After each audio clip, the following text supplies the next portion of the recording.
A couple with marital problems is about to keep their appointment with this therapist. His name, John Gagnon. Dr. Gagnon? Hey. But these patients are really Dateline producers wearing hidden cameras. And they're here because we know something about this therapist many of his patients may not know. It's certainly something Jennifer Larson didn't know back in 2004 when she and her boyfriend were searching for a therapist to help them with their relationship problems.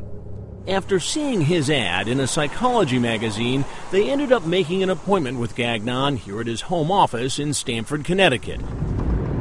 But they had barely made it up the driveway when this gentleman shows up behind us. It was John Gagnon, and she says he didn't look like your average therapist.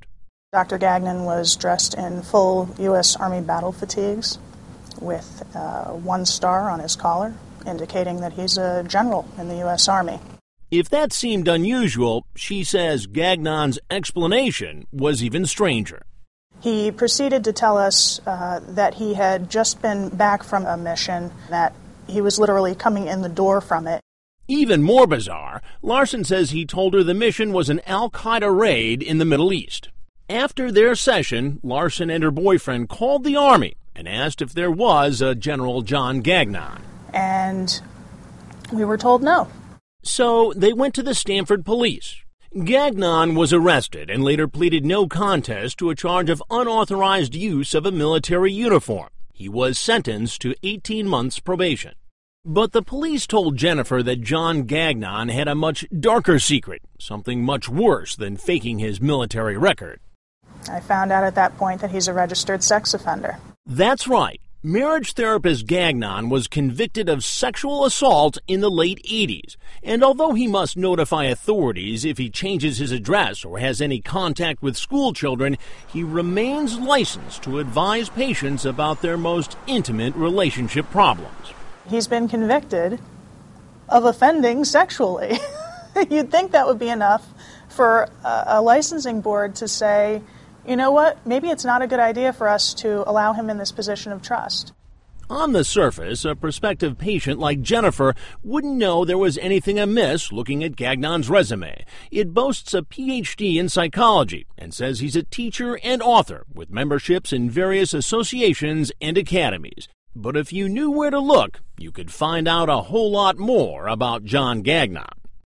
Now, thanks to public online databases, you can do your own background checks on a doctor, a lawyer, even a stockbroker to find the truth about people who may not want you to know their whole story.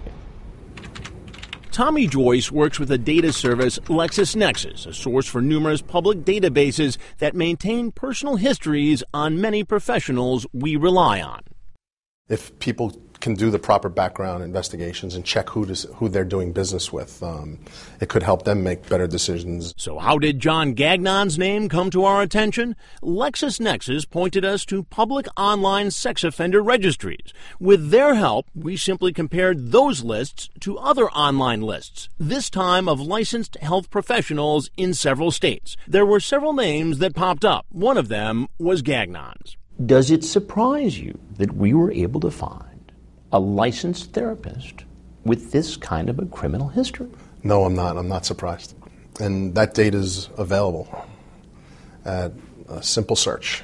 From police records, we found that Gagnon had impersonated a police officer in 1987 and made a phony traffic stop of a female motorist. Gagnon propositioned the woman and grabbed her breasts until she escaped by speeding away. He was convicted of criminal impersonation and sexual assault. He served 10 days in jail, and he was required to register as a sex offender for life. Now, more than 20 years later, John Gagnon is still a practicing therapist. Dr. Gagnon? As we told you earlier, we decided to make an appointment with Gagnon. Two producers, calling themselves Bob and Elaine, came fitted with hidden cameras. We wanted to know just what he'd tell us about his past. And right off the bat, he made up a story about his military background. Were you in the military? You were in the military. Oh, okay, yeah.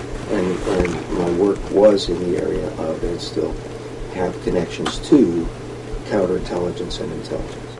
However, he did say he could help the couple because he thought they had some problems. Our undercover producers paid for the session and left. All right, well, thanks for your time. Perhaps it's no surprise, Gagnon never said anything about being a registered sex offender. A few months later, we booked another appointment, but this time I'd be the one showing up at the door. Hey, doctor? Yes, sir. Chris Hansen with Dateline NBC. How are you?